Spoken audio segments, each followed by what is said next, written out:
Welcome to the Lost Caravan RPG, where we do one-shots, miniseries, and long-running campaigns. If it's a TTRPG, you'll likely find it here.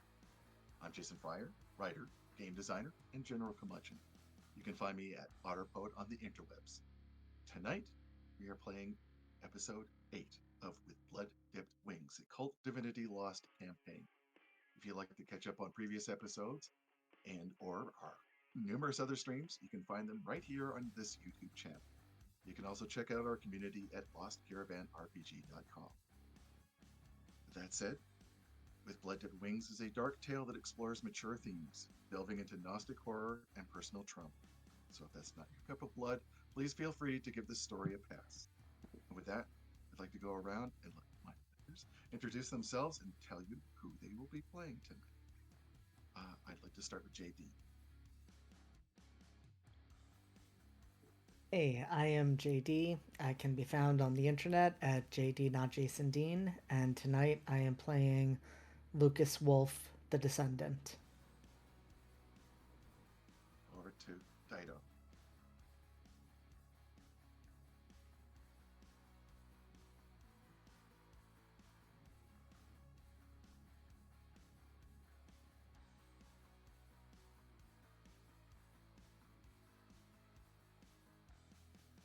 And then we'll go up to Benji.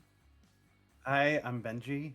You can find me online at Chance47. And tonight I'll be playing everybody's favorite doll, Brooks Haverly. And finally, Mir. Hey everybody, I am Mir. You can find me online at Mir Draws. And tonight I am playing Kate Smith, the Avenger, who might not be Kate after all. So, home. For our characters, the word has held numerous connotations: responsibility, pain, conflict. Each has mentally constructed fractured versions of home, woven together through false memories and cruel denials. They have tried to escape those illusions on the American highway, only to discover an endless string of torments and tragedies. Now, like it or not, they are returning home for one last time to confront their demons, some figurative, some literal. In their strange moments on the road, they've encountered gods and monsters, angels and devils. Perhaps their greatest challenge has been to tell the difference between the two. Either way, they've bloodied their hands, stripped away flesh and forgetfulness, and given themselves over to forces beyond their reckoning. Names like Kaio, the god of the highway, the Black Madonna, all to conquer the sins visited upon them. The father's sins, Lucas's father, Alexander Davis, long dead, yet terribly alive, even now, waiting for them in Inferno. When we last left our characters, they were driving back across empty roads towards their ultimate fate, only to have Lucas's aunt, she who smiles, call them and ask a singular question: who dies first? So, Lucas, what's your answer?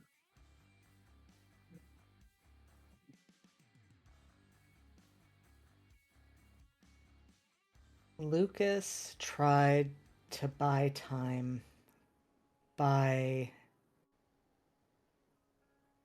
insisting that he would go to She Who Smiles without further argument, but that was met with clear condemnation. And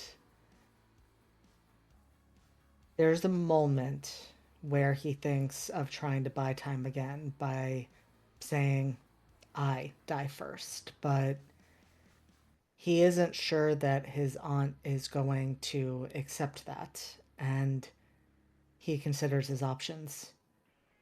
He can choose no one, or he can choose someone. And he chokes out the name Kate.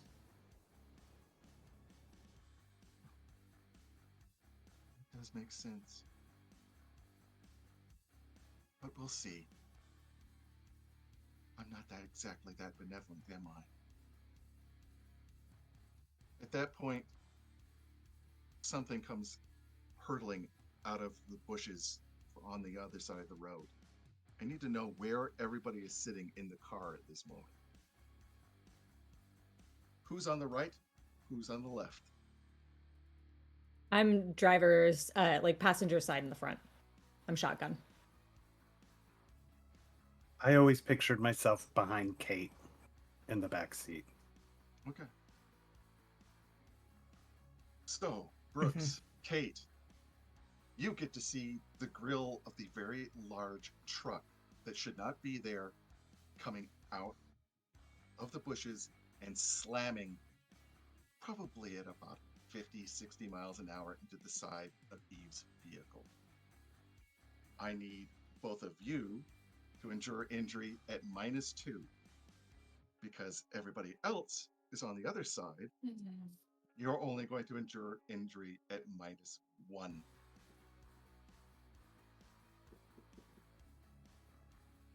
13. 11. My dice had to give out at some point. 10. 12. All right, so all of you avoid most of it. However, you're still injured. The entire side of the car caves in. Fortunately, nobody's arm was out, otherwise it'd probably be lying on the road at this point. You're showered in glass. Your heads go snapping to the side. Eve's head bangs off the side of the window, as does Lucas's.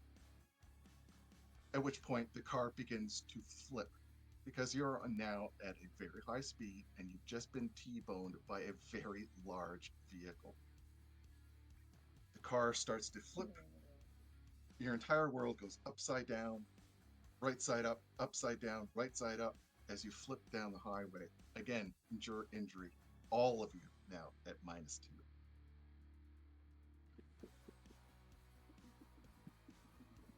Okay, that's much better.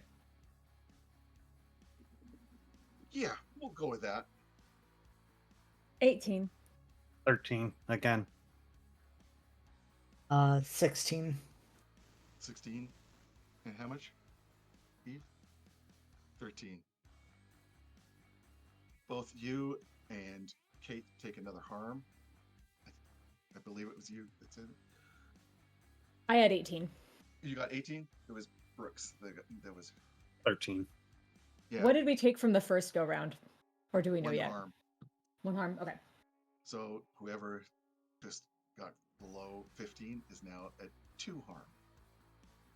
You're slashed, broken. You can feel bones beginning to break, bouncing off various parts of the car. The car finally flips one more time and comes rolling onto its roof into a ditch. The ditch is full of mud and water.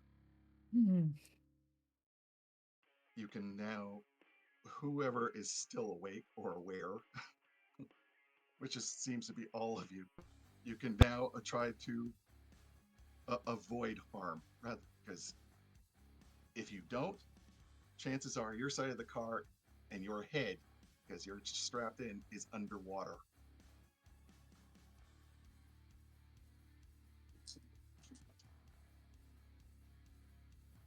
I'm so glad that's where I 14. bubbled up in. 14.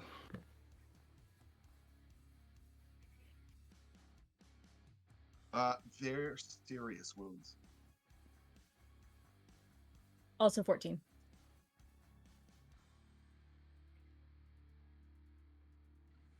All right. So, whoever got below 15, you take another injury. Oh my God. That's a minor harm. Whoever got above it, fortunately, your head is above water and you keep consciousness. You can still hear that chunk, chunk, chunk of feet beginning to get closer to the vehicle. The roar of that truck is somewhere behind you. What are you all doing?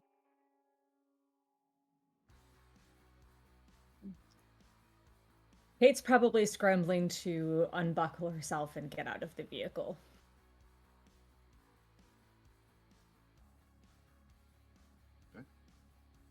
Lucas as well. Brooks, are you still awake? Is that determined by how many injuries I've taken, or Basically, the last roll. What did you get? 14? Yeah, you're out. I'm Okay, out. then I'm also out. Okay. Great. Oh, good. The end. Into Inferno. All of you begin sputtering and spitting. You feel your injuries, you're bleeding profusely. Somebody or something has dragged you from the vehicle, not really caring if you're injured or not. Whoever has serious injuries is probably bleeding out. You're now surrounded by war dogs. Those things, those men in military uniforms that are basically woven in and out of their flesh, grafted on pieces of metal, glass, wire, their faces obscured by gas masks. And standing at their center is the most terrifyingly beautiful woman you've ever seen. One of you has seen them. She who smiles, your aunt, Lucas. She seems to be just waiting, lightly cleaning her nail. I can smell that you're awake. You said it was going to be Kate that I killed first. She starts walking towards the group. You don't seem to be bound, but then again, what can you really do?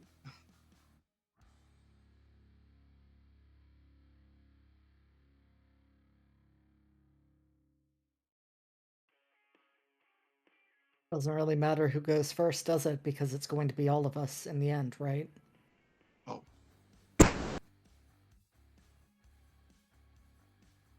You see, death is such a simple thing, Lucas. You'll soon understand that. Now that I know you actually care for these people, I'm going to keep all of you alive. Although you're probably going to wish that I didn't. You're going to fulfill your father's role at home. Her appearance is basically, it looks like she is one of those Stepford wives in the perfect outfit. It is so crisp, you swear it's like shark skin, that if you touch it the wrong way, you probably cut yourself.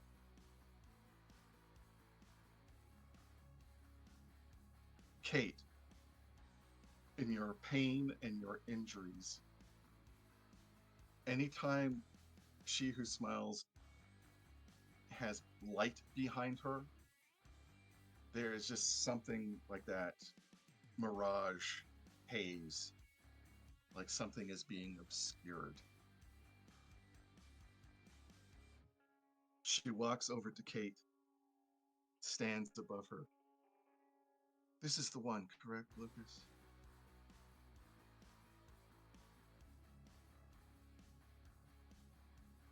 I want you to see this.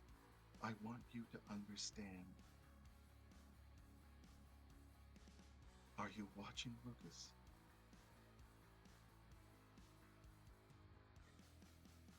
Yes, I'm watching. So, I would like to activate my where is it? Survival instinct, which allows me to ignore wind penalties. Okay. And if possible, I would like to basically like if I can either get my feet up or get my hands and just like get her down into the mud with us. Just like get her up, like try to knock her off her feet. Try to get her off balance, something. If Okay. Nothing else. The war dogs are not likely to shoot me if she is in the way. Okay. Engage in combat. Okay.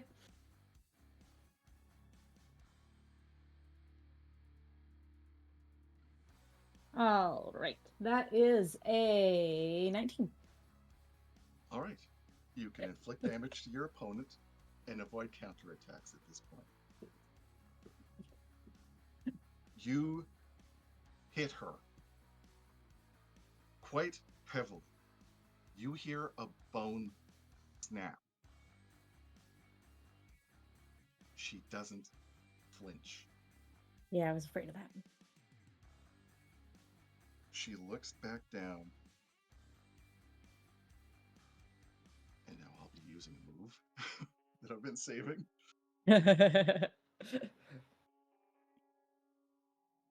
I like your spirit. I hope you keep it. At which point she drives her heel of her shoe through your eye. And that's the last that eye sees. Would you like to black out at this point, Kate? Yes, please.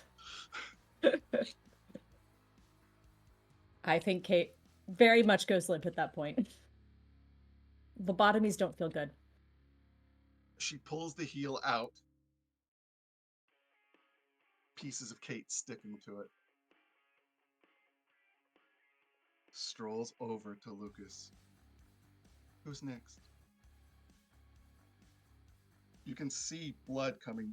It's like beginning to stain her pant leg. But if she seems to notice,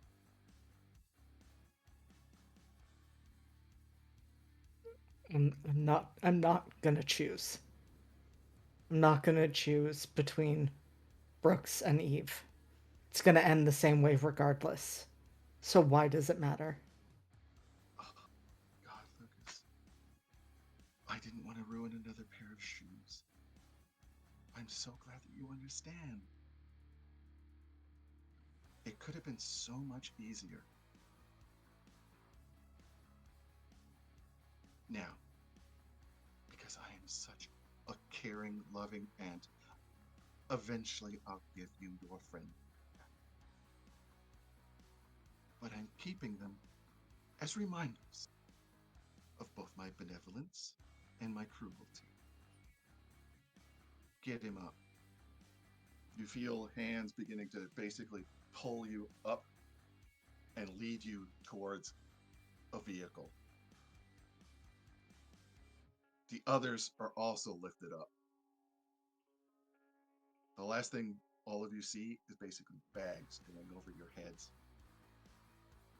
and then something striking the back of your skulls. They don't really seem to give a shit whether or not they break anything, and maybe they do. All you know is that darkness is probably a lot better than the pain you're feeling right now.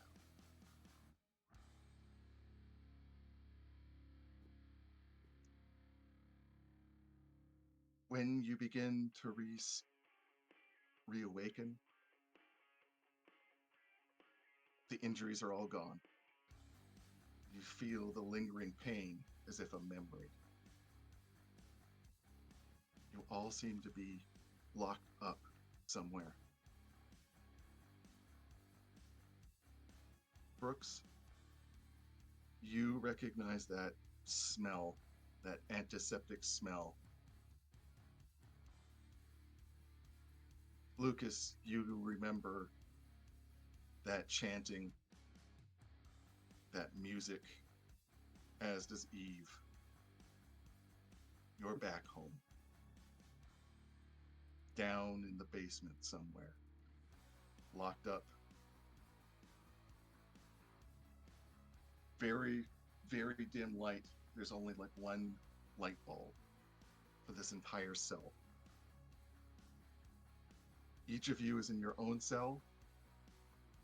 Plain bars, like a bench, old stains. And you can kind of see each other dimly in the dark. How is everybody?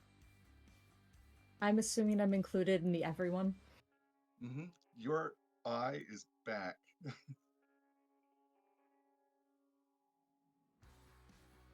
It itches like a son of a bitch, though. Mm-hmm.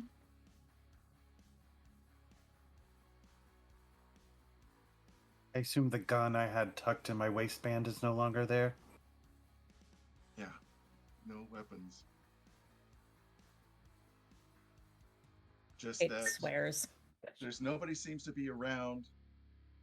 There are two metal doors on either end of this room. Very dim light coming through those as well. The only sounds are that stupid, hideous chant somewhere between Nuremberg and a church.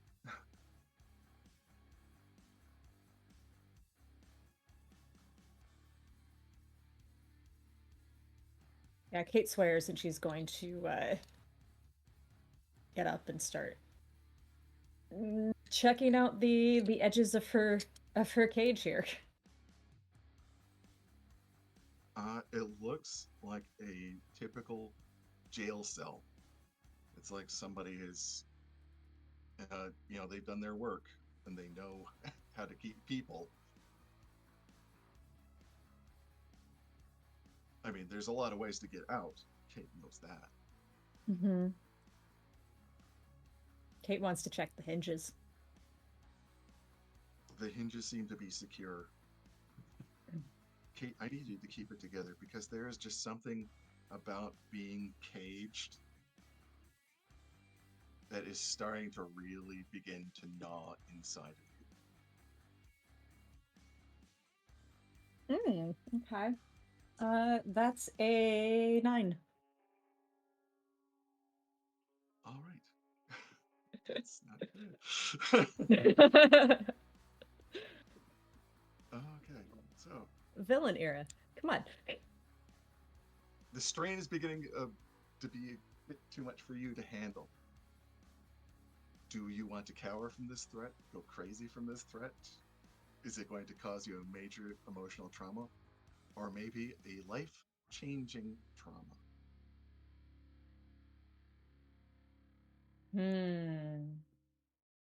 That is a good question.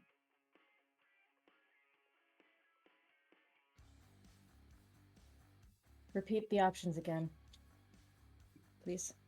Yep. You can cower. Mm-hmm. You can panic.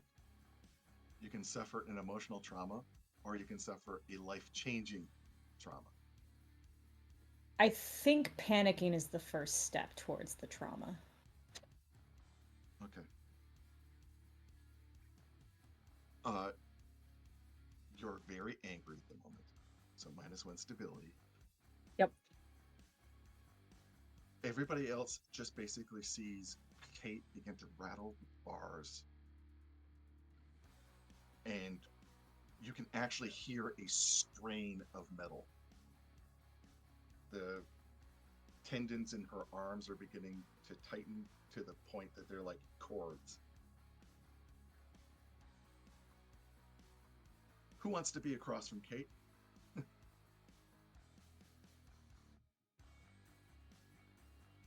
Eve, in that dim light bulb of a light, you see the two golden eyes, like a wolf, flash, and you can see Kate's teeth with pronounced canines.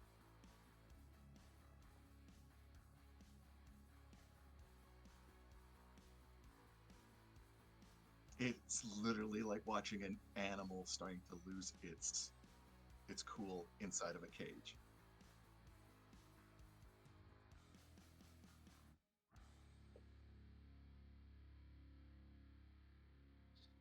I don't think Kate responds. She's still like she's got to get out. That's the panic. She's got to get out.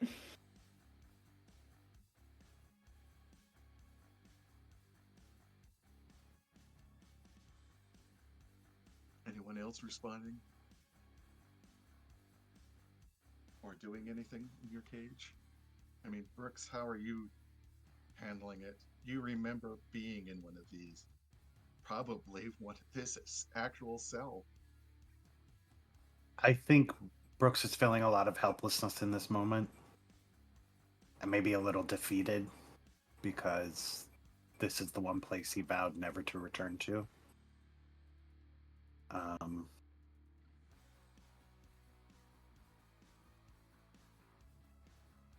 but I think he's also biding his time because he doesn't really know what's going to happen next. So it's a rare occasion that Brooks is silent. And Lucas?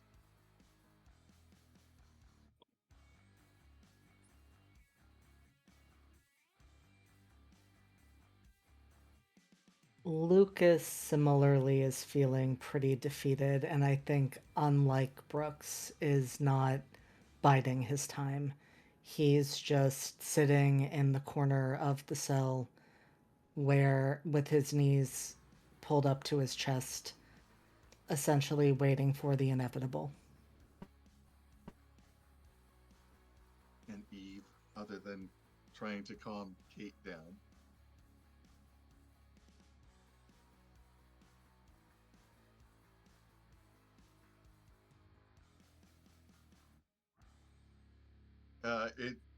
It literally does look like a jail cell kind of lock.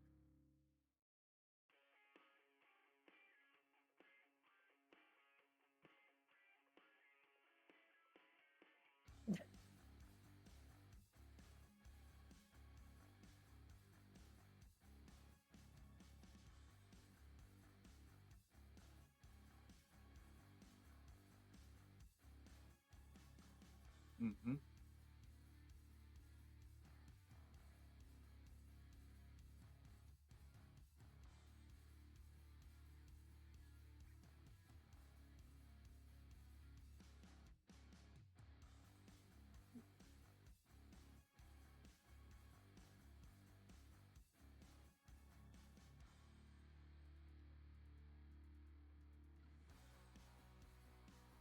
Okay.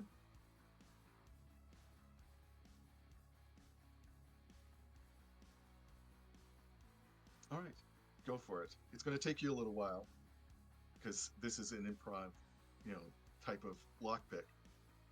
So I will say it's an act under pressure because I'm pretty sure you're under pressure at this moment.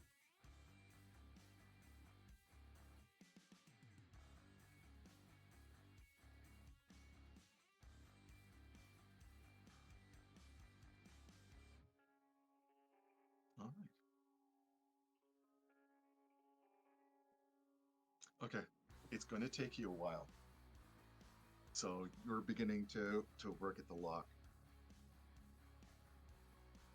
Kate,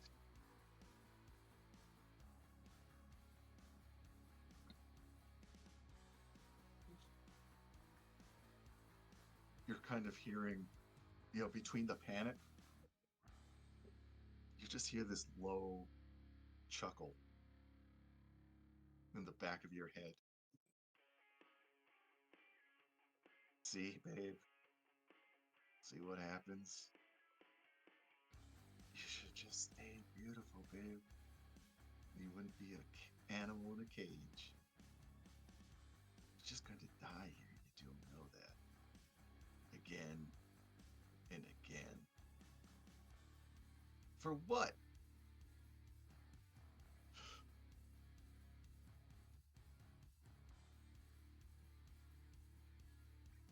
It basically growls a "fuck you, shut up." Everybody else hears like this animal growl come from Kate's cage. And then almost like a sinister snicker from further back in the dark of her cage.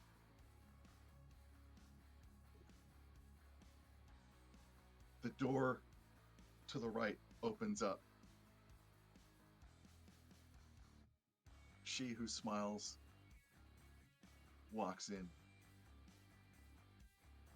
You can see other guards behind her in the other room. She walks by Brooks's cage and pauses for a moment. Brooks, I need you to do your famous object of attraction. Ooh, 17. She actually pauses.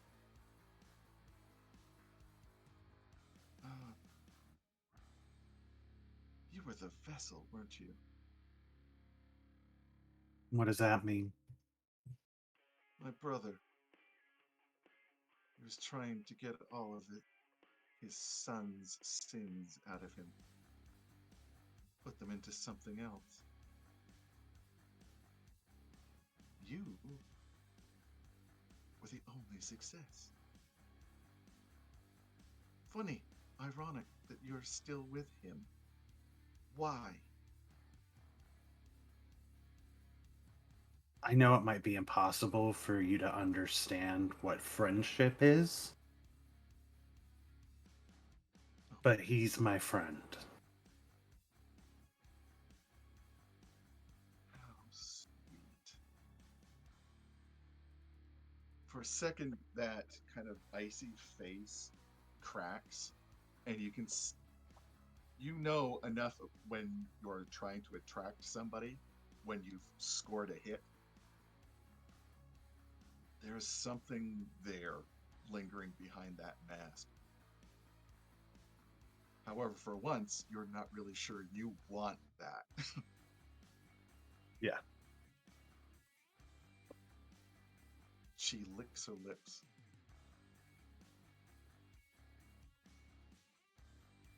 I might just have to keep you. I might be busy later. Well, we'll see. Or we'll probably hear. I'd like to hear you scream. You have such a lovely mouth. She turns, walks by you to Lucas's. She still has not noticed Eve. It's little attempts. To be fair, Kate's making a lot of noise. Yeah. Lucas. You've grown up so much. I really wish we could have, I don't know, met under different circumstances. But you're home now. Shall I have your room prepared? Or would you rather reside here until what needs to be done is done? I mean, it's a cell either way, isn't it? But life is a cell.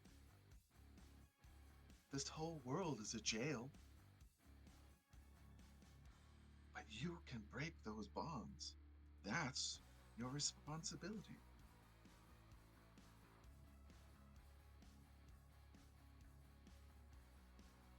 You seem to know a lot more about my responsibility than I do. Yes. Unfortunately, your father was quite a bit of an idiot. He was more interested in his hunting, in his women. He should have taught you, Lucas. But don't worry, I intend to rectify that. You will lead this world into a new era. One of fire and purity. One of destruction. Destruction is just a phase of change.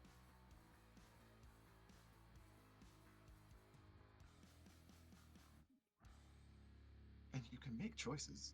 We've already seen it with Kate. Was that so difficult?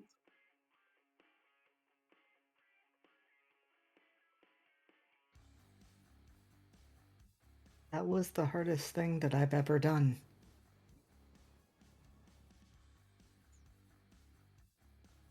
Well,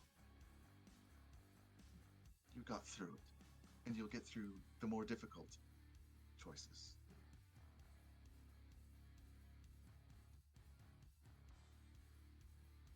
And what exactly will those be?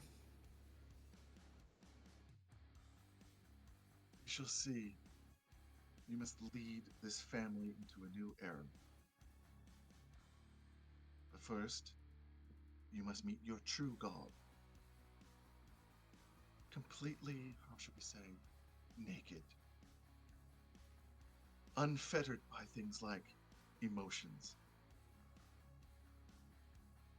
Your father, with this thing over here, tried it and failed.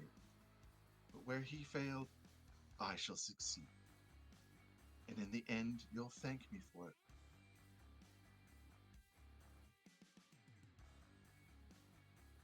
Now, the only thing that still confounds me, and she turns towards Eve.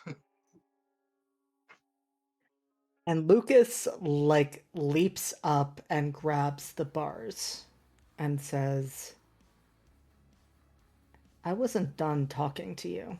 I didn't actually have a chance to answer your question.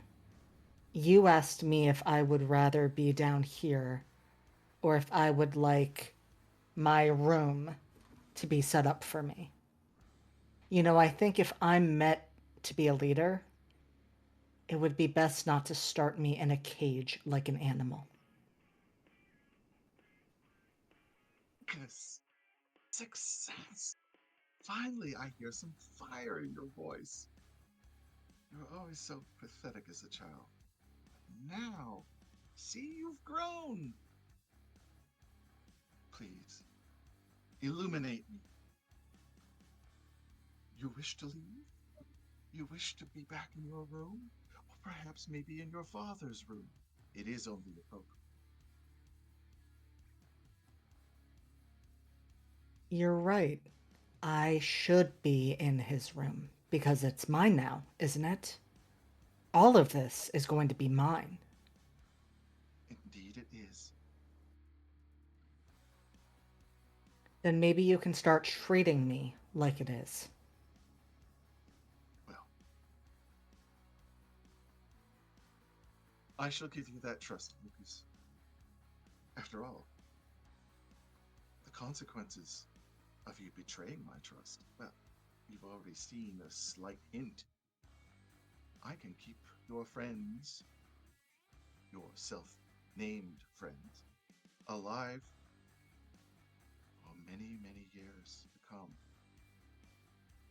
in a condition even your feeble little mind would reel at.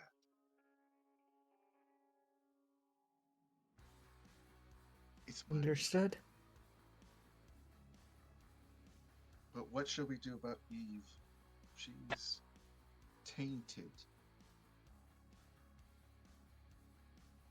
That should be the first and foremost thing on your mind.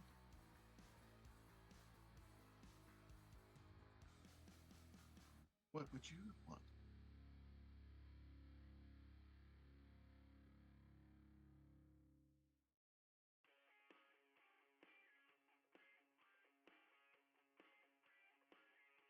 Eve has been trained to be by my side, and I would not have it any other way. I would like to do whatever is needed to remove this taint so that she can take her rightful place.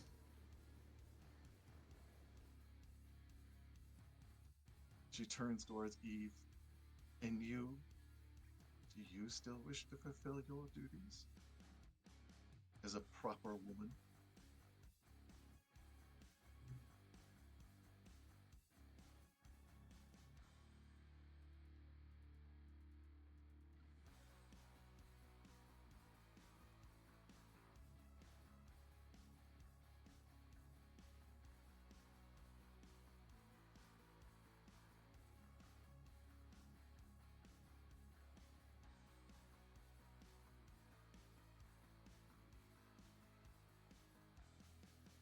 can respect that. And I shall ponder on your condition. Perhaps we can save you yet. She turns, takes out some keys, and unlocks Lucas's cage. Let us take you to your father's room and then reunite you. After you. And Lucas follows. Or leads. You're led into the other room, met. You're not sure if they're war dogs or just normal human beings. You're beginning to get that impression that kind of weird mirage thing that maybe they're wearing their human face at this point. And again, you've become more awakened and more attuned to these things. So you suspect what you're looking at and maybe what has always been around you when you lived here are these war dogs or these people that are been twisted by the influence of your father and whatever he prayed to. And they escort you into the house. The other three will focus on you first. Eve, you finally get the click and the cage begins to open.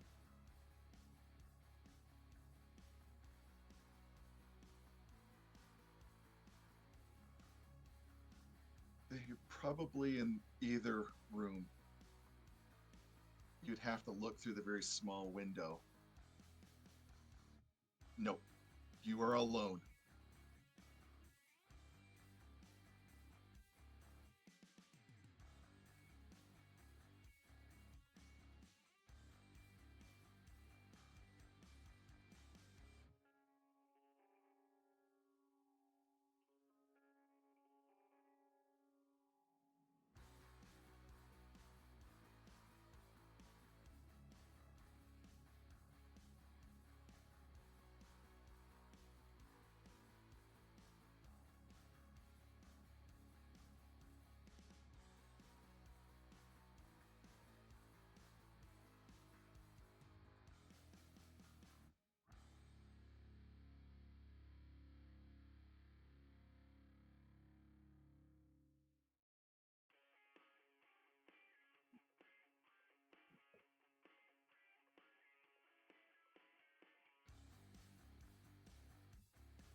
All right. The other two, the room darkens. Brooks, it's nearly impossible for you to see. Kate, for some reason, darkness seems to be your friend. So Brooks can semi-see two golden eyes where Kate is. You get an outline of Eve for a moment, as if something is just basically crawling up from behind her like a second shadow and unfurling wings. And then you're in complete dark. Eve, the darkness doesn't bother you. The darkness is your home. The darkness lives within you, and, well, you're becoming more accustomed to that. You smell the rot of your own flesh. You can feel larger, more powerful. You can almost feel talons beginning to sprout from between your fingers. And in your ear, you hear like something speaking through mud and filth. What is it that you wish?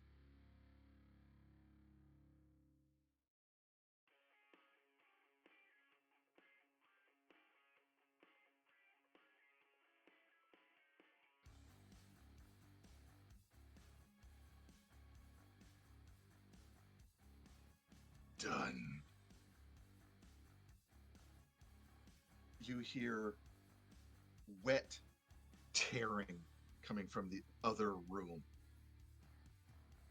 Blood splatters against the window. And then there is quiet. A soft click, and that door opens.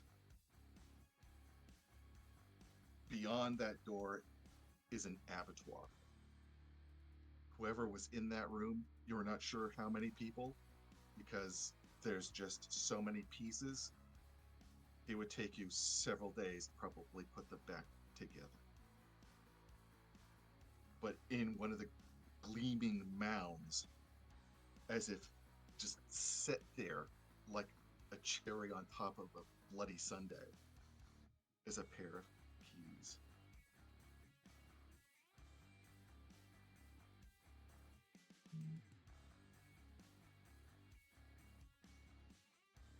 Kind of pick them out, wipe them off.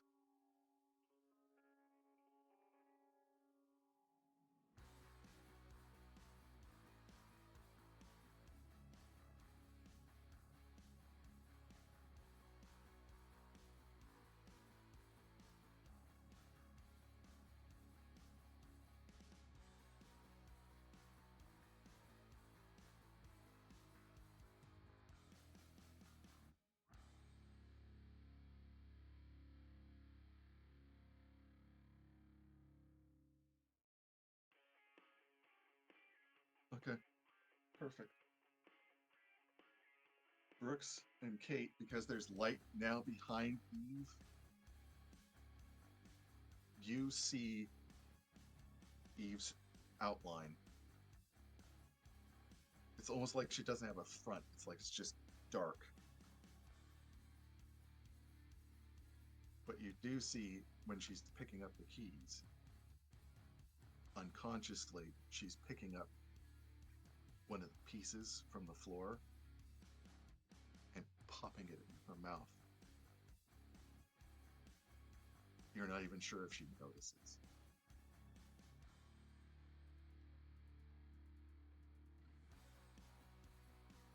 Eve, are you unlocking them? Yep. There are at least 3 fairly large handguns here. There are 2 rifles as well. AR-15s.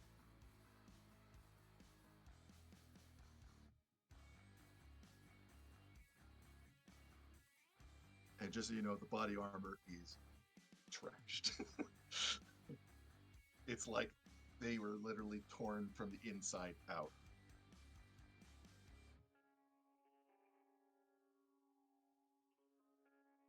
So, how are the other 2 responding to this? I think when Eve. Honestly, oh, go ahead. Oh, I was just gonna say. I think when Eve comes to unlock Brooks's door, Brooks is just like, I want you to know that I'm grateful for getting me out of this cell.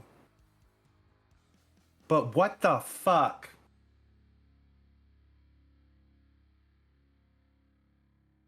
I think Kate actually calmed down as the door out of the cells opens.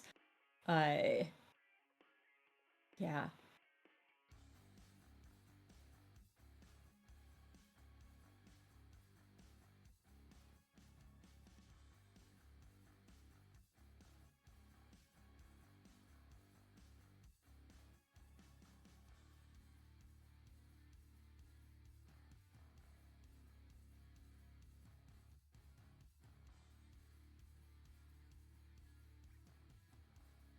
Whatever it was useful. Get me out of here.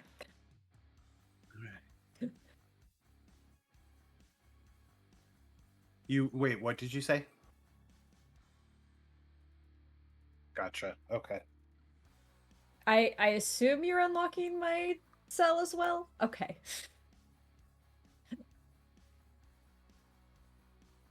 I'm muttering a thanks and immediately going out into the carnage to pick up my own weapon because I'm not going to be weaponless.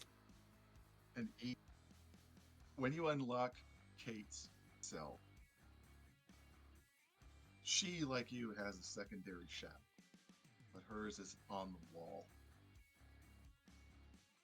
and it's male with a long snout. You can almost see this shadow grin, and in your head, you hear a voice, "Bring my baby back."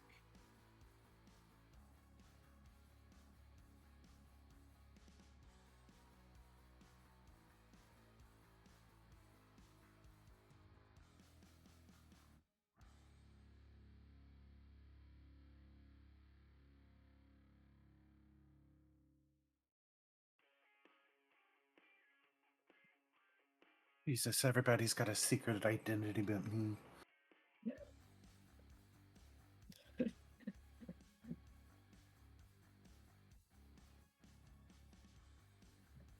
All right. Kate is taking one of the large handguns and pocketing that, or sticking it in her waistband, whatever she needs to do to have it, and then grabbing one of the rifles. Okay.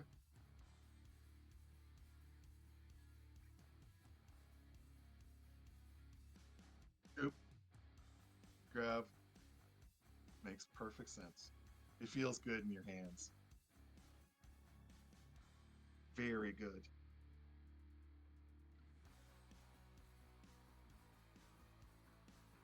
And I assume you're heading the other direction? Lucas, I'm going to give you a map in a second. But you're led into your old house. The house is both been your home and it's also a church. A lot of people come here to pray, to praise your father, and to praise God. Although you've never really understood the God, and you haven't made that correlation between Catholic one and the one your father seems to teach. He seems to have taught the vengeful God, the one that would strike down entire cities if they got out of line. So imagine that kind of old, Victorian house filled with Confederate items mixed with a wonderful Old Testament, ambiance. How does that make you feel? Oh, I mean, Lucas feels sick to his stomach, as he always has whenever he's in this environment. Everything about this he hates, but he's also learned that when people like his father and people like his aunt are pleased by the role that he's playing, things go better. And so he just stares around impassively, taking it all in, maybe making note of any changes that he sees. You do notice that the place seems to have been set into mourning, if you know what I mean, where there's a lot more darker colors. There, you see a servant attending, candles. A lot of it is basic. The building is in repose. Whenever a servant or one of the congregation notices you, they bow reverently. Maybe it's to you, maybe it's to your aunt, you're not really sure. But for once in your life, you've actually felt this wonderful, how should we say, you finally feel respected.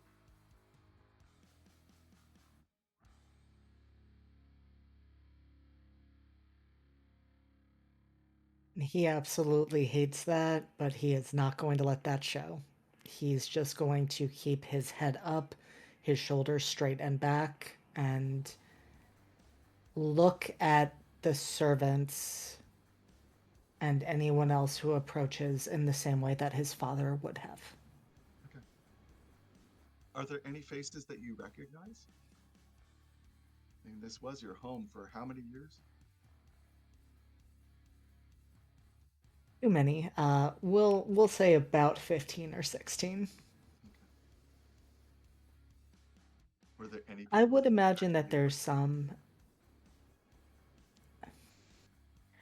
I think anyone that Lucas liked was probably used against him. And that meant that he did not get close to anyone after a certain point.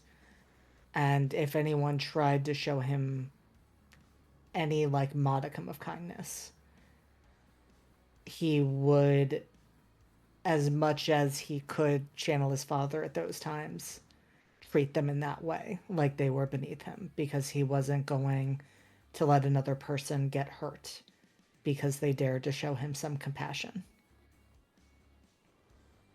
Makes perfect sense. And sent a map to Discord in case you want to take a look at it. You are being led to the second story of the West Wing. Chances are you are heading towards your father's room. It was across from yours to keep an eye on, but your father's room was much larger. Your aunt has remained silent to this point. She turns. Do you actually miss him?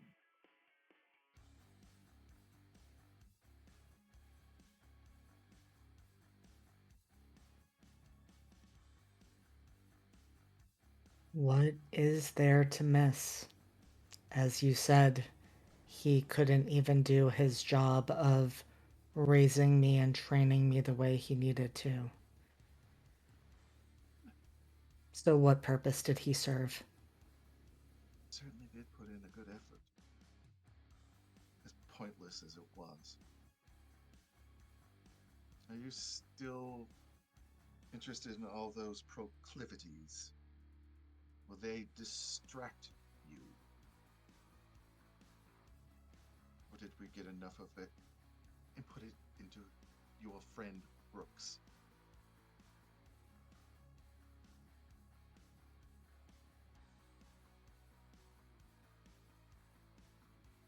And Lucas looks over at his aunt and cocks his head to the side and asks, "Don't you already know the answer to that?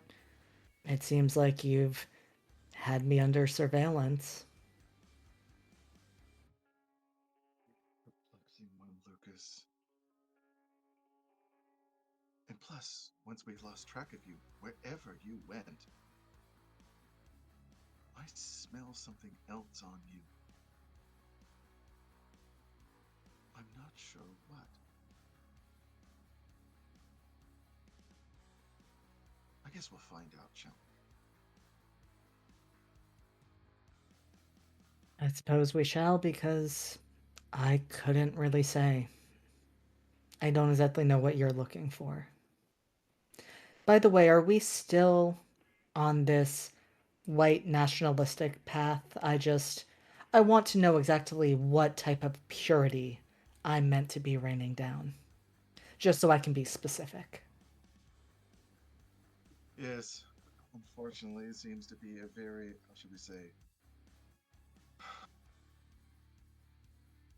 addictive approach. Humans, they need somebody to lead them, no matter what, and they always need somebody to hate.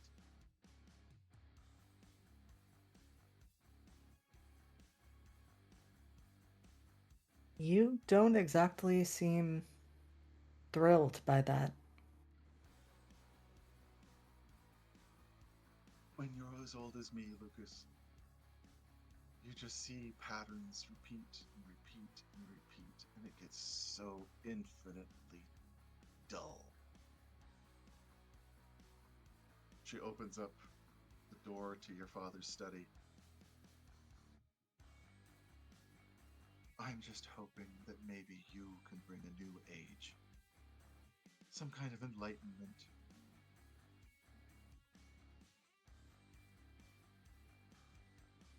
If you had the world in your hands, what would you do with it?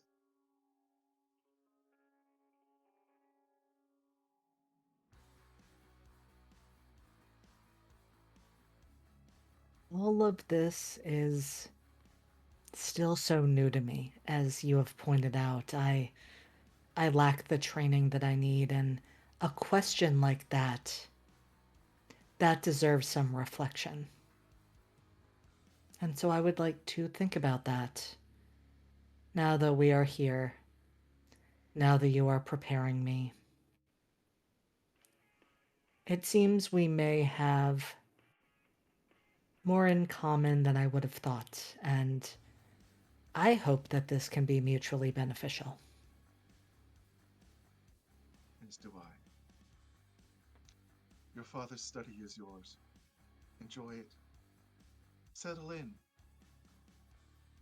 Reconnect. I'm going to go check on the festivities. I'll be in the garden. You'll be expected at 6 p.m. to say your final goodbyes to your father. And from there on, all of this will finally be yours.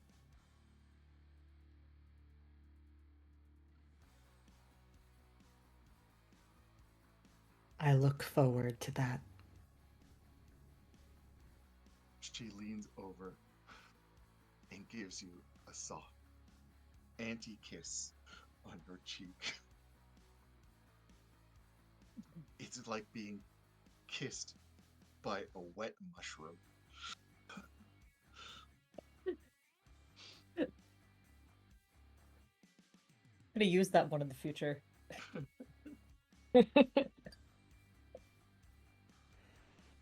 Until then, Lucas nods. Until then, I'll see you in the garden. closes the door behind her, and you are left in your father's study. Probably for the first time in how many years? A number of them. Well over a decade. And what is the last memory that you had here? Because it's beginning to crawl up and invade your head as you can smell the smoke, this old cigar smoke. You can smell the bourbon. You can smell the stink from when he was out hunting, just lingering there. That weird musk and blood scent that always seemed to cling to him.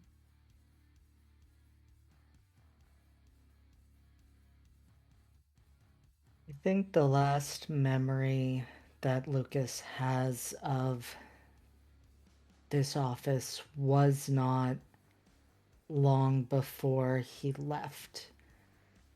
Because I think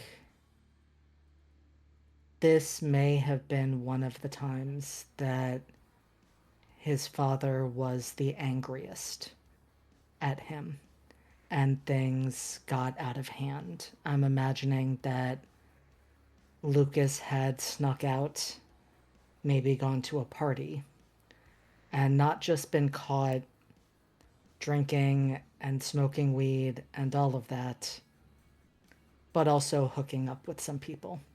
People that his father would not approve of in any way, shape, or form. And so I think the last thing that he remembers here was his father in a state of anger that he had never seen.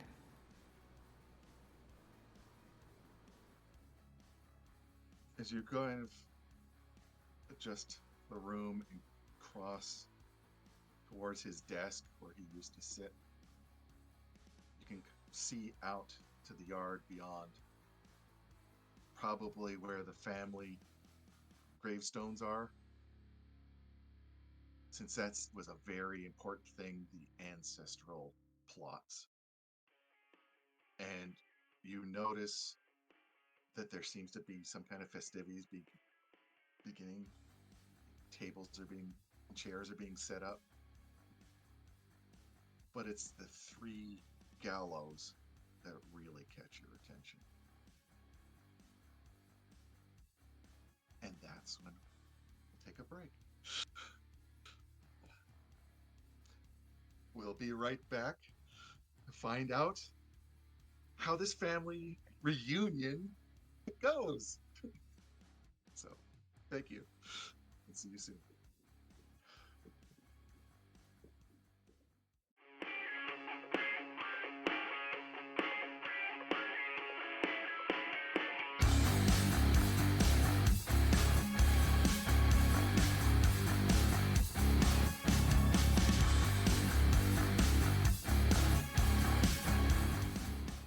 Hello and welcome back to With Blood-Tipped Wings. When we last left our group, they had returned to home, Lucas's home, which is probably as close to hell as Lucas's and the rest of them have ever wanted to get. But the night is young. Right now, we have 3 people down in the basement. Eve's, secret friend, has just slaughtered several people.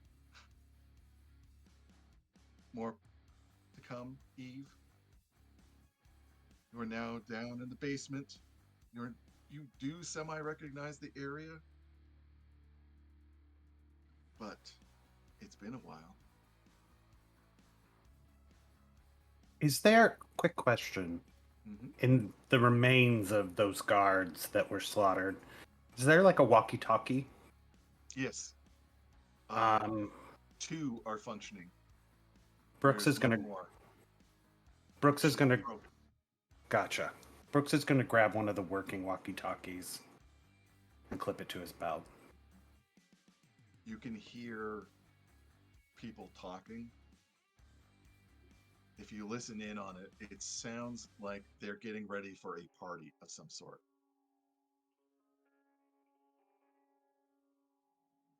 The thing that does catch your ear is the master is at home. Get the sacrifices ready. What do you want to bet that we're the sacrifices?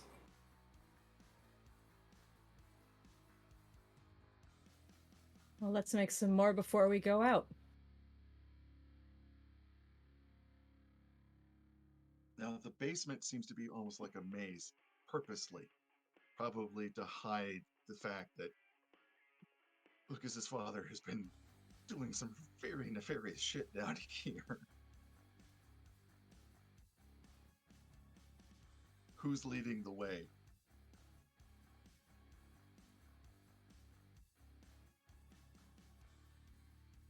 I think Eve is the only one that necessarily has a hope in leading. Kate certainly has never seen this place before. Sounds good. Kate, I need you to observe a situation. Alrighty.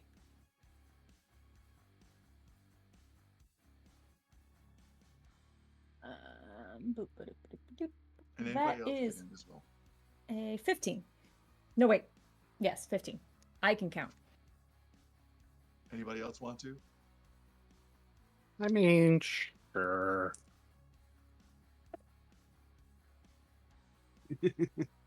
um, 6. All right. How many? Perfect. Okay. Kate, you get to ask 2 questions. All right. What is my best way through? What currently poses the biggest threat? What can I use to my advantage? What should I be on the lookout for? What is being hidden from me? Or what seems strange about this, other than the fact that you're in a basement and your friend just ripped 3 people apart with her mind? I'm hearing voices, so, you know. Yeah. My skin is ripping off. There's someone else's skin underneath, you know. What's strange at this point? I think my first question is, what is my best way through this? If you're gauging just the way that the place is set up, there are probably stairwells on either side of this structure. The way you're beginning to recognize it is because it's like an old plantation that's been converted, and there was always those passageways for servants, so that the servants would never seen. Okay. And I guess what can I use to my advantage? You could probably use that fact that you can sneak around if you're careful, or by using these different passages. You could probably get to anywhere in the house without being seen. Kate'll mention that. The other two, like, each get one question. I'll go with what seems strange about this. The place is empty, with the exception of the people that were slaughtered. You're not seeing many guards. It's like they're somewhere else. And Eve.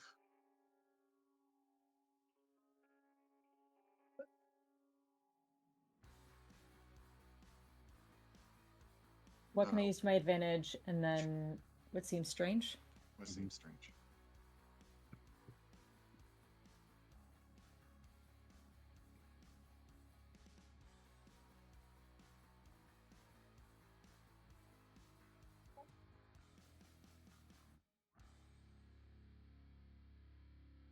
All right. As you're standing there, you notice like the blood has pooled against one of the walls, but it should be pooling more. It's if it's not got a, it's not being blocked, it's being allowed to pass under something. There might be a small separation between the floor and the wall, possibly a door.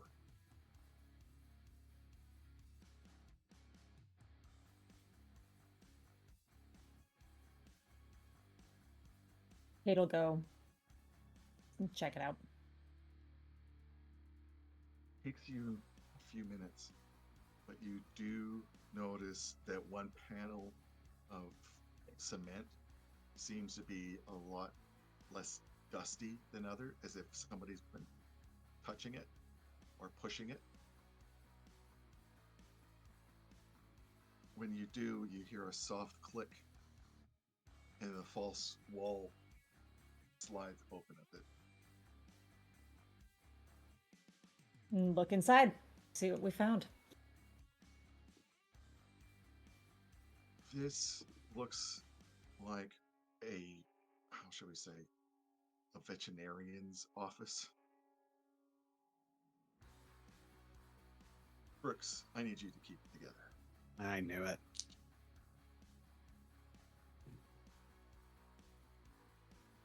Oh, God. Oh, no. Wait, +2. Okay, so a 5. We're doing well and keep it togethers today. All right, Brooks. What do you want? Do you want to become cower and be powerless? Panic? Suffer an emotional trauma, or suffer a life-changing trauma? Let's suffer an emotional trauma. All right. You remember being in that room. It is a long, antiseptic, veterinary kind of room with various tables, operating tables, tools, some of which are surgical, some just don't make any sense. They look almost medieval, like torture devices. All neatly bound to the walls, set in their perfect places. It's almost this sterile and very, how should we say, perfect look of this room that's even more terrifying than its probable purpose, which Brooks knows, which was to basically cut and weave flesh and the mind and basically remake a person.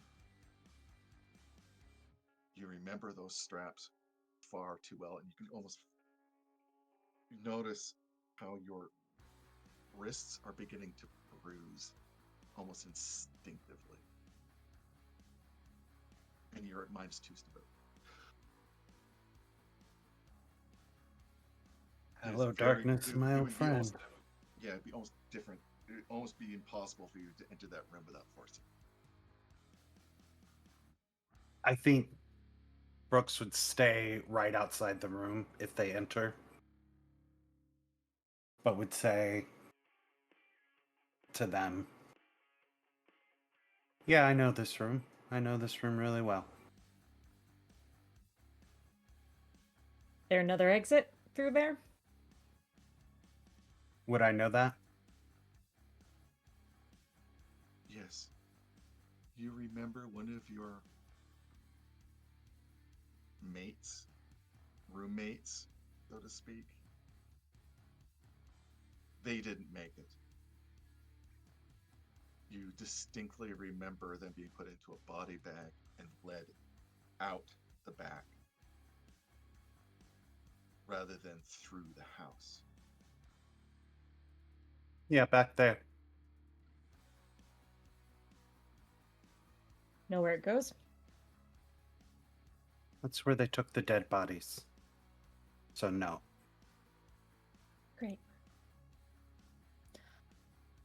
So At which point, because I'm now using one of my moves, since you guys blew that roll previously, Brooks, your walkie-talkie kicks to life. Unit 2, check in.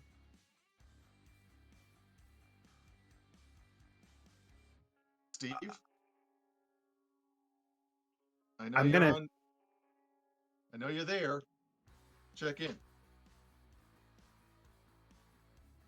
I'm gonna take the walkie and I'm gonna do follow me on this one for a second. I'm gonna make like a scrambled transmission, like someone's trying to talk, so it's gonna, like Brooks is gonna with the walkie-talkie be like, this, and it all good. Come in again. Transmission was garbled.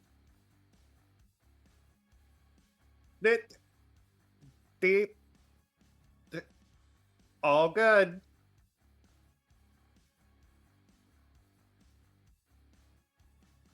social rolls. Social. Do a social roll. Just a plain Social old skills. charisma. Come on. Social skills. Come on. Oh, hold on. Math.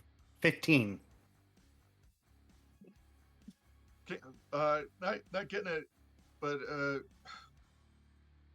try to check your walkie-talkie later on, Steve.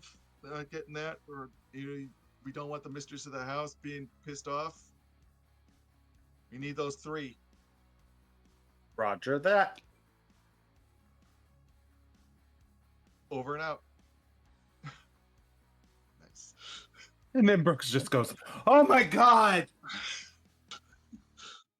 All right, so they're coming for us.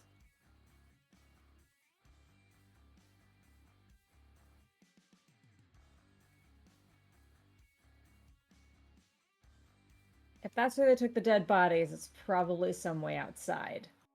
If we want to get to the house, there's probably stairs on either side of this place. Servants' corridors, if nothing else.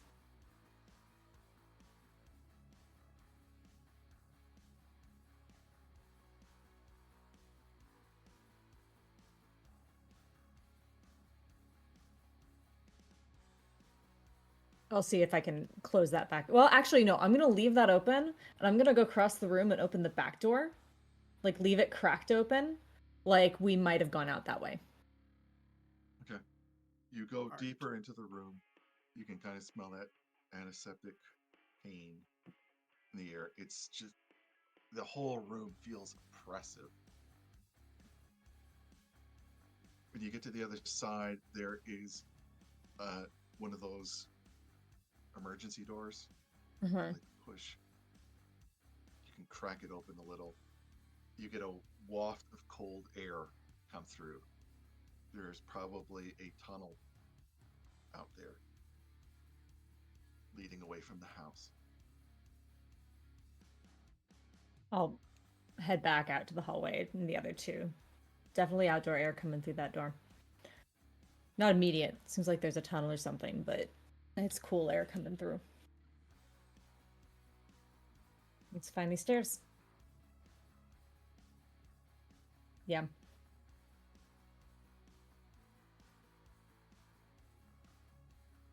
Are you heading deeper into the home?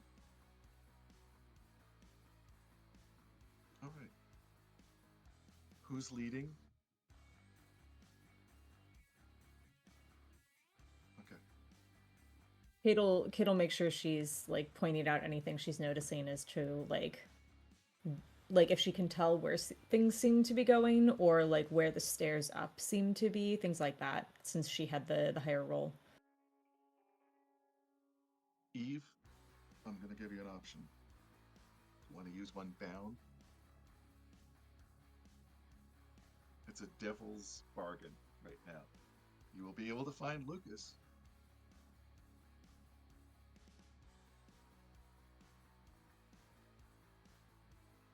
Or do you want to take your chances?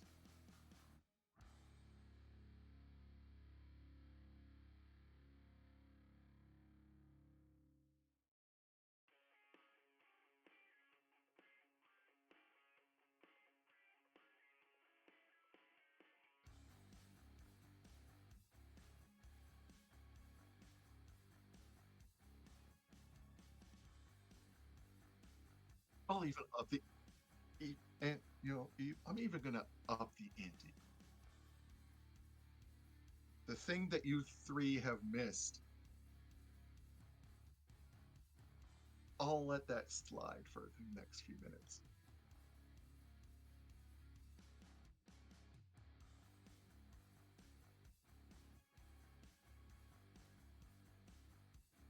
None of us asked what we should be on the lookout for. And what have you had? Another fail.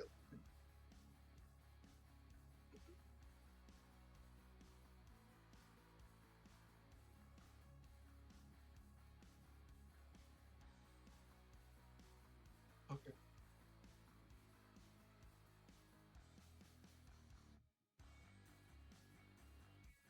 You kind of weave through the various passageways.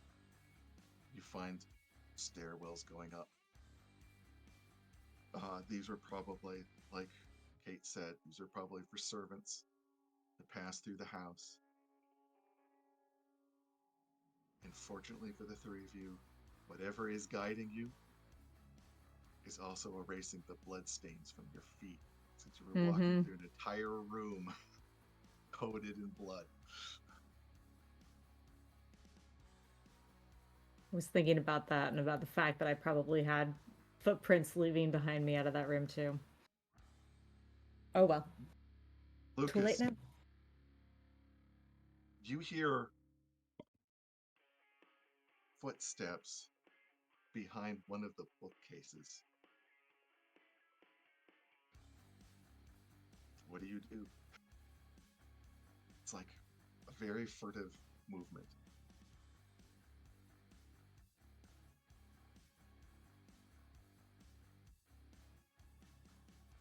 I think Lucas would just kind of listen in for a moment, but he does assume it's probably one of the servants moving through.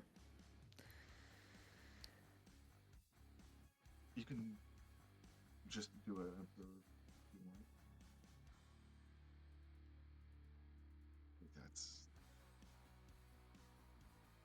Yeah, just a perception.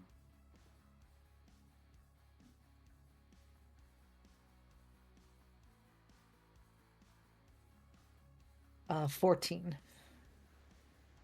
You can hear more than one person back there. The other three, you're trying to figure out where you are and how to actually access the room.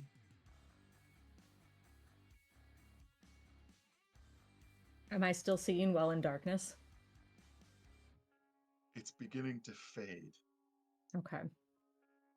but there are very small lights, like those 40-watt bulbs, lining these hallways.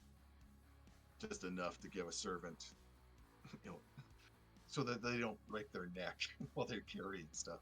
Or drop their tray. Or drop their tray. Okay, well, I'll be looking for the mechanism for the door. You can smell Lucas on the other side of this wall. That very weird incense thing that's begun to bug you.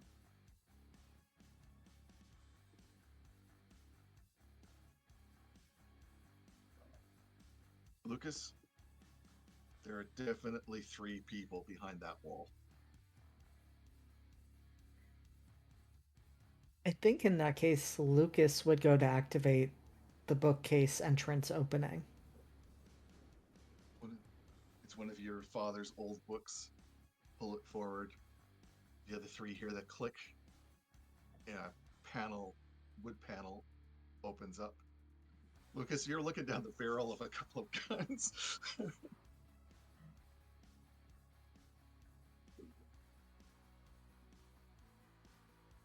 Once Kate realizes she's bringing the gun back down.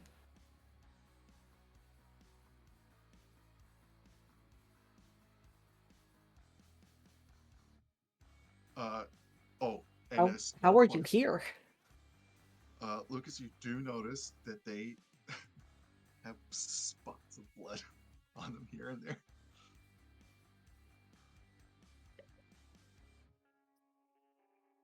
Are you okay? You've got us out. Come on, servants' quarters, we can find a way out.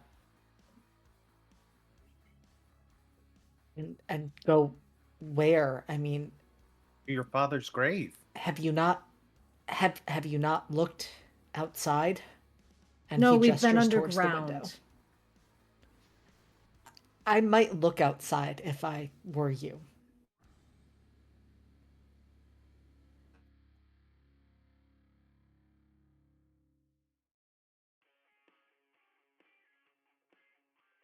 You do see what looks to be one of those, typical, Hamptons dinners in the park, with the exception that there's 3 gallows. A dinner party in Hamptons. Are there a lot of people out there? A lot of servants. Probably about 10. You occasionally see a guard patrolling the gardens. What I do for some My fire aunt right said about she now. would be in the gardens.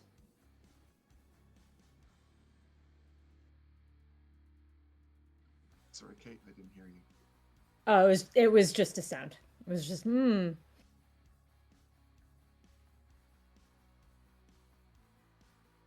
We've got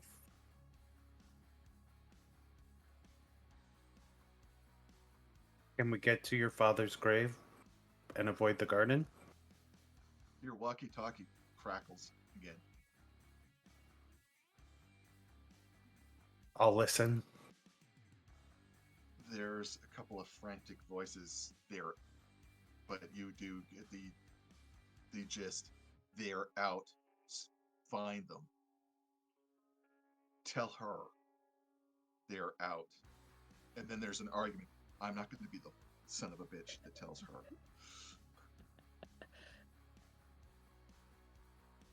keep them bickering. Or, Brooks, Tell him you'll tell her.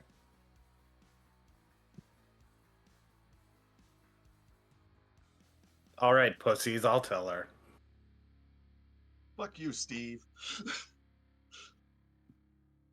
Seriously, man. Yeah, okay, yeah, just no. Let Steve do it. Let Steve. No, there's some arguments again. Lucas, you can see people beginning to get more animated outside at the dinner party. If we all walk out there together, their eyes are going to be on us. But if I walk out alone, or maybe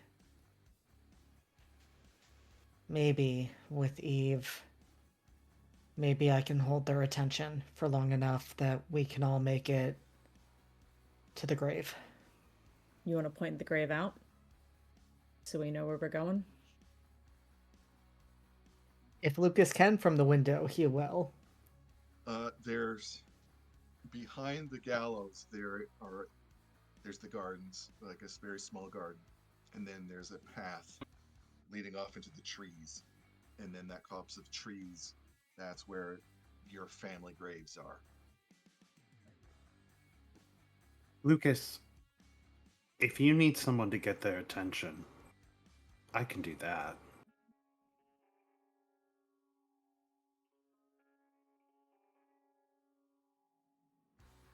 We could try that, but what I'm afraid of, Brooks, is that they're just going to kill you on sight. What's most important is that we get you to your father's grave.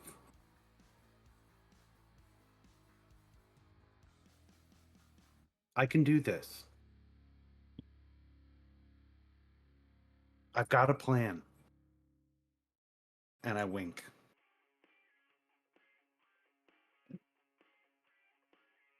I'd offer you a gun, Lucas, but I'm pretty sure you wouldn't take it. You're right, I won't, but More from me. Brooks, if you can do this,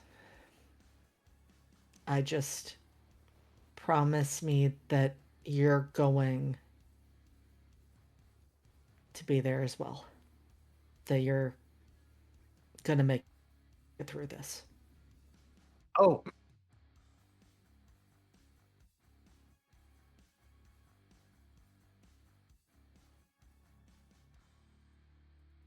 Yeah. Lucas, You don't wipe worry. that hiccup from your lips. I got this.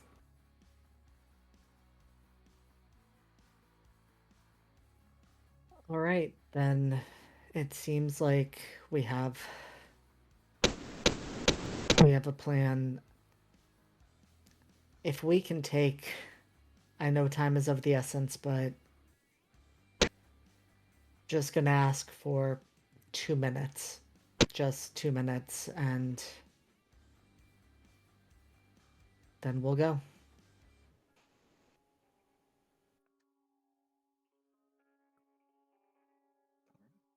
And he's going to disappear into the bathroom.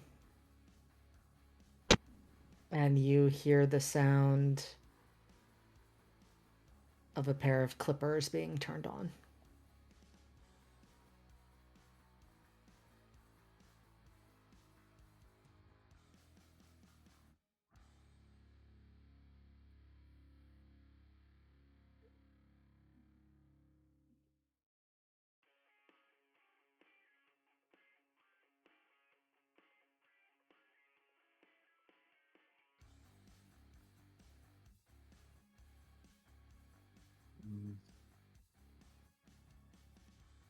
That makes me smile.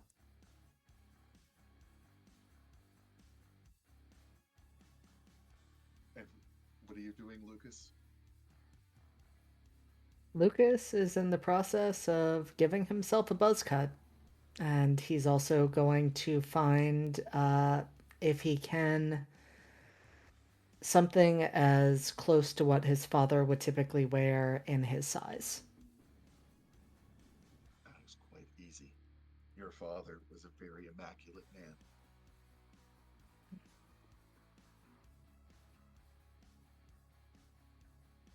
All the clothes are crisp and perfect and slip onto you almost like a second skin.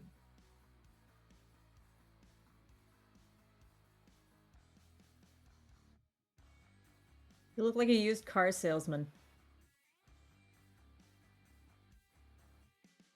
My father would hate to hear himself described that way, but I think it is well deserved. There's a knock at the door. Sir, are you all right? Gotta hide in the bathroom. Yep. I was going to say, Lucas gestures for all of you to do that. Are you answering the door? He is. Yep, he is answering the door as he straightens out his shirt, smooths out any creases. Kate made sure, like, while Lucas was in the bathroom and dealing with that, to properly close the bookcase. One of the guards is standing there, looking slightly frantic. Uh, the, your aunt has basically said that things will be postponed for a few moments. There just seems to be an issue downstairs, sir. You can see that What sort of issue? he's trying to look beyond you. Uh, the party favorites haven't been found. That seems like poor planning. Yes, sir. We're not really sure how it happened, but we'll report right back to you as soon as we hear something else. Your aunt will be here As you shortly. should. Your aunt will be here to explain the situation momentarily. Good. I look forward to speaking with she who smiles. Yes, sir. He tries to look once again, and then heads back towards the chapel. And Lucas shuts the door and then, staying on this side of the bathroom door, says, "My aunt's going to be here in a couple of minutes. Just stay quiet."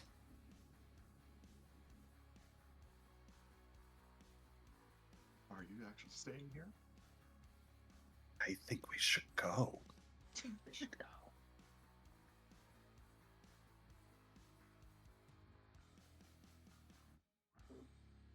Mm-hmm.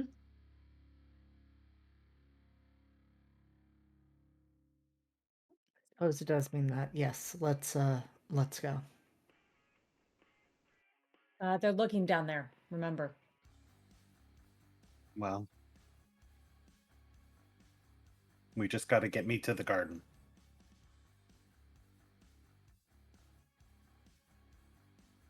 So you're heading. We can do that. Downstairs? I mean, is there an easy way down through the window? Yep. Oh yeah, it's one of the. I mean, it's obvious, but because this is one of those plantations that has, the trellis on the side that Lucas has probably climbed out of a dozen times. Then Kate opens the window and gestures.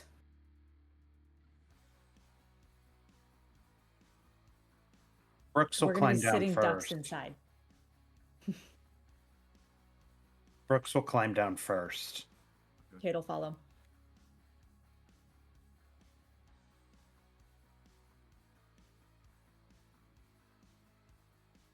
Okay.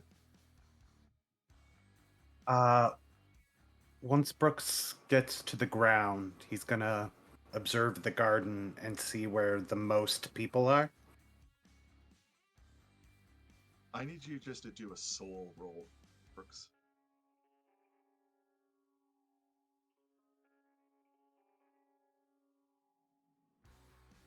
16. Nice.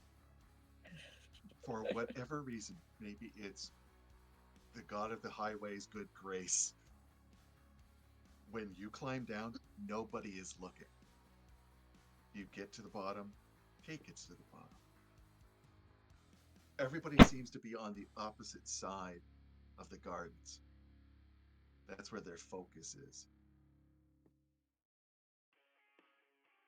I would like to walk to the area where everyone's focus is, and I want to use my advantage magnetic attraction to get all of their eyes on me.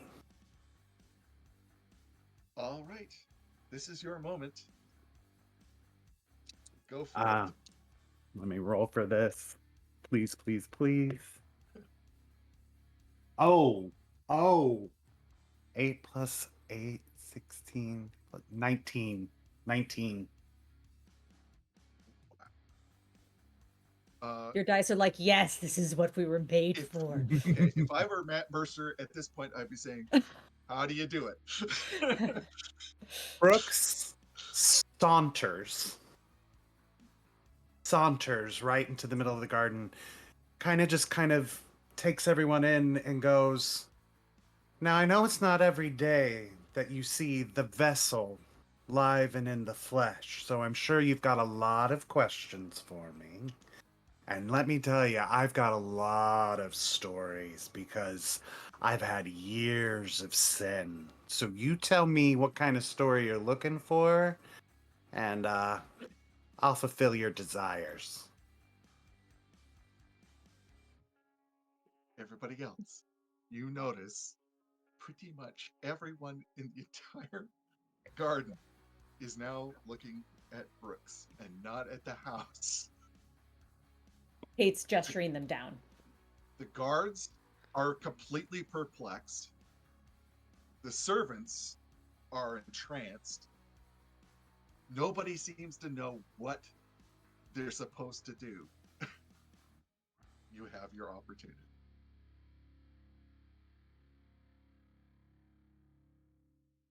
You climbing down? Meanwhile, Brooks is regaling them of a story of his time picking up a client and how it ended up as a night out in Atlantic City and how he won $25,000 playing roulette. He's just telling all the nitty gritty, dirty little details about this story. All right. Everybody else can act under pressure at +2 to get by without being noticed. I'm assuming you're sneaking.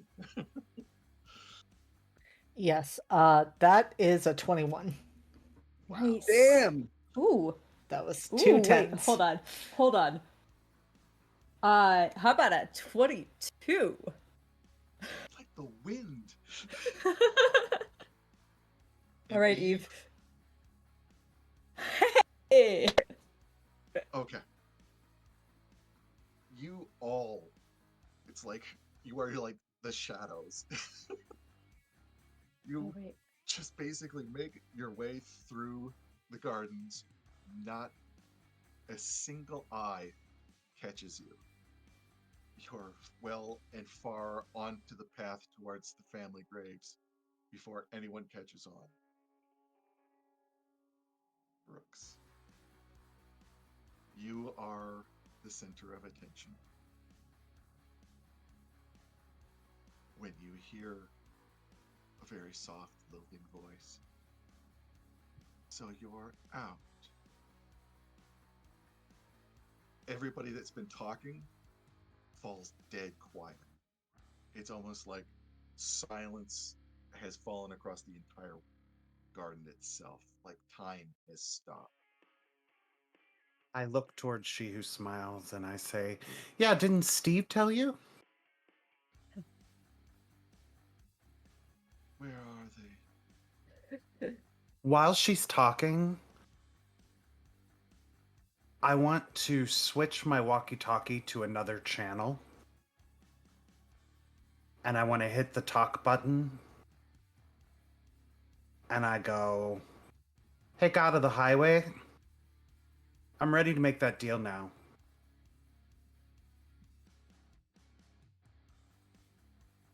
You hear a soft barking on the radio. It's the Brutine Brooks. And we'll call it there.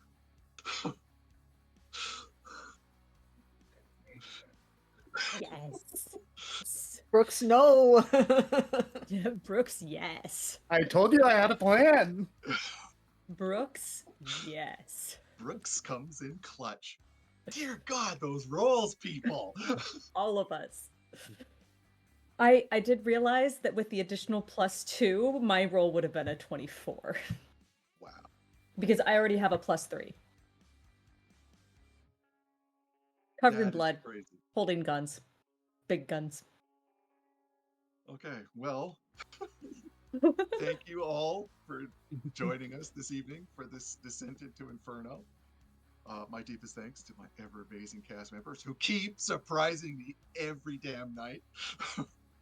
And if you'd like to see if you like what you've seen, please feel free to join us on our Discord. It's listed in the text below. And it's where we hold casting calls, announce other shows, and generally hang out being giant nerds. So we'd love for you to join us. And again, to my incredible cast, I want to give you the opportunity to tell everybody else who you are and what you're going to be up to in the future, other than perplexing me and constantly surprising me with your ideas. So let's go to Mir first. Hey, I'm Mir. You can find me around the internet as Mir Draws. I was playing Kate with the Avenger tonight, who may get to do more violence next. As Kate or someone else. Over to Benji. Hi, I'm Benji. I was playing Brooks the doll tonight. You can find me online at Chance47. And everything's going to be fine. Everything's going to be fine. Down to Dido.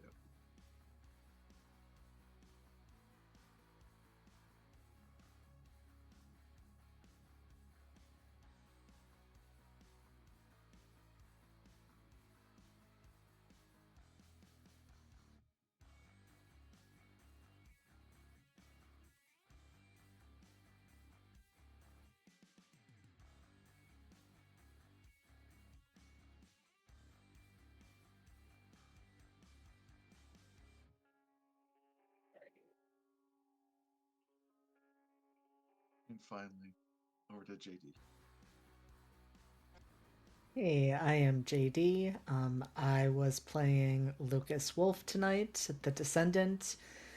And boy, does he seem to be filling his father's shoes, which makes it really wonderful that he will be heading into Infernum to destroy his father once and for all.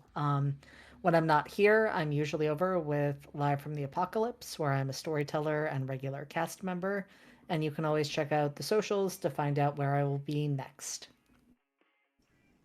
Perfect. Thank you. And I am Jason Fryer,